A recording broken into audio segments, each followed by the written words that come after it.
السلام علیکم ورحمۃ اللہ وبرکاتہ۔ آج ہم جس خواب کے بارے میں بات کرنے جا رہے ہیں وہ ہے خواب میں سیلاب دیکھنا۔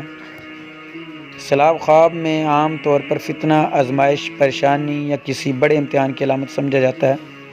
تعبیر حالات کے مطابق بدلتی ہے۔ اگر خواب میں سیلابی پانی صاف اور شفاف ہو، یہ کسی بڑی تبدیلی، ہجرت یا رزق کے کثرت سے آنے کی علامت ہو سکتی ہے۔ اگر سیلابی پانی گندا یا سیاہ رنگ کا ہو، یہ فتنہ، مشکلات یا بیماریوں کی طرف اشارہ ہے۔ اگر خواب میں سیلاب سب کچھ ڈبو دیتا ہے، یہ کسی بڑے امتحان، معاشرتی فتنہ یا دین سے غفلت کی نشانی۔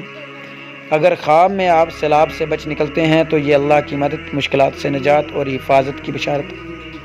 اگر خواب میں سیلاب گھر کے قریب آ کر رک جائے یا آپ کو نقصان نہ دے تو یہ خطرے یا آزمائش کے قریب ہونے کی نشانی ہے، لیکن اللہ کی حفاظت شامل حال ہے۔ حضرت ابن سیرین رحمہ اللہ نے فرمایا، خواب میں سیلاب ظالم حکمران یا مصیبت کے آنے کی نشانی ہے، لیکن اگر کوئی شخص خواب میں سیلاب سے بچ نکلے تو یہ اس کے لیے نجات اور خیر کی خوشخبری ہے۔